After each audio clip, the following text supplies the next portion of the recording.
I've had a long career in multiple industries. If you list my sins, I sound like the worst person on earth. But if you put those against the things I've done right, it makes much more sense. The value of beauty and inspiration is very much underrated, no question. But I'm not trying to be anyone's savior. That is not I'm just trying to think about the future and not be sad. For me, it's simply this is something that is important to get done, and we should just keep doing it or die trying. And I don't need a source of strength. So quitting is not even like... It's not in my nature. And I don't care about optimism or pessimism. Fuck that, we're going to get it done. Tesla was under the most relentless short seller attack in the history of the stock market. Tesla was the most shorted stock in the history of stock markets. So, this was affecting our ability to hire people. It was affecting our ability to sell cars. Yeah, it was terrible. They wanted Tesla to die so bad they could taste it. Well, most of them have paid the price. Yes. Where are they now? Just work like hell. I mean, you just have to put in, 80 to 100 hour weeks every week. All those things improve the odds of success. So when people tell me like, well, what can you do to encourage entrepreneurs to start companies? I'm like, if you need encouragement, don't start a company. We basically messed up almost every aspect of the Model 3 production line. From cells to packs to motors, body line, the paint shop, final assembly, everything. Everything was messed up. I lived in the Fremont and Nevada factories for 3 years, fixing that production line, running around like a maniac through every part of that factory, living with the team. Yeah. I slept on the floor so that the team who was going through a hard time could see me on the floor, that they knew that I was not in some ivory tower. Whatever pain they experienced, I had it more.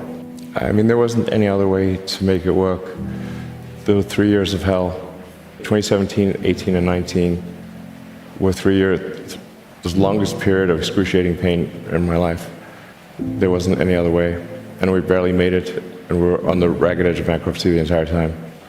Do you feel that this challenge of figuring out the new way of manufacturing, you actually have an edge now, that it's different, that you've figured out how to do this? At this point, I think I know more about manufacturing than anyone currently alive on Earth. Yeah. I can tell you how every damn part in that car is made. But I'm not afraid of dying. I think it will come as a relief.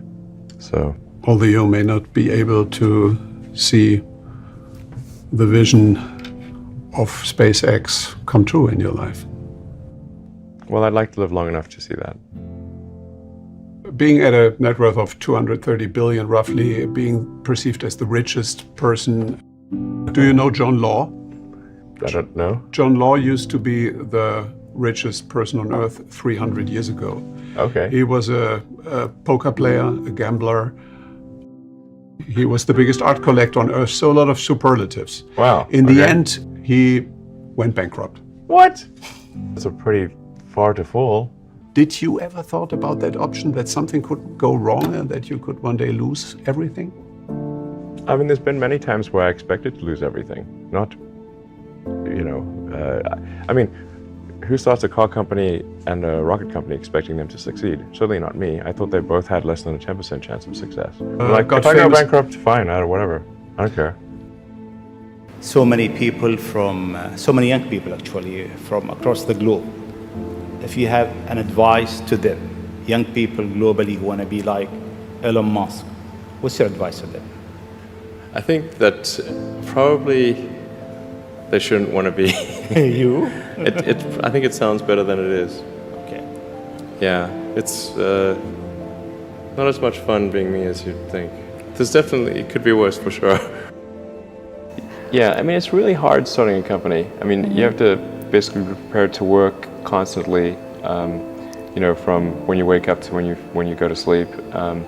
You have to be willing to deal with a lot of difficult problems and thorny problems. You have to be willing to deal with an enormous amount of stress. And you just got to push yourself super, super hard. I wouldn't recommend it for most people. No. Try to be useful. Do things that are useful to your fellow human beings, to the world. It's very hard to be useful.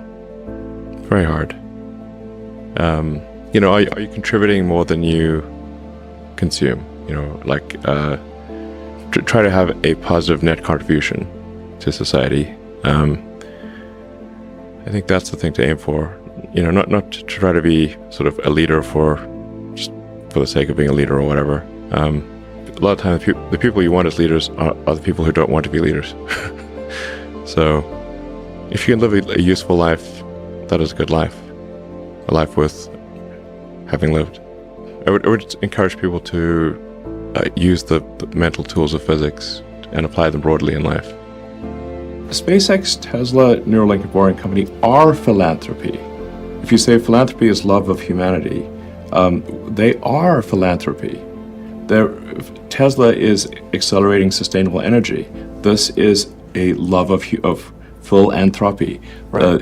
SpaceX is trying to ensure the long-term survival of humanity with multi-planet species. This is love of humanity.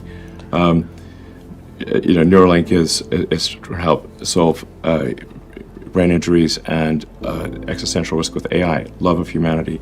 Boring Company is trying to solve traffic, which is hell for most people, and that also is love of humanity. I would encourage people to read a lot of books. Just basically try to ingest as much information as you can, and try to also just develop a good general knowledge.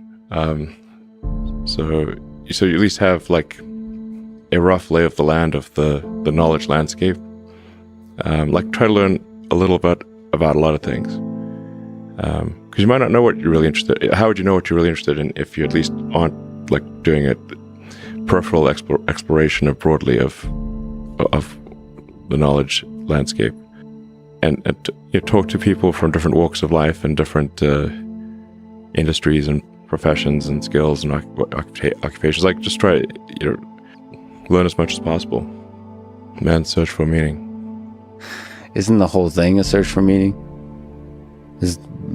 Yeah, what's the meaning of life and all, But just generally, like I said, I would encourage people to read broadly in many different subject areas, and then try to find something where there's an overlap of your talents and what you're interested in. So people may be good at something, or they may have skill at a particular thing, but they don't like doing it. Mm-hmm.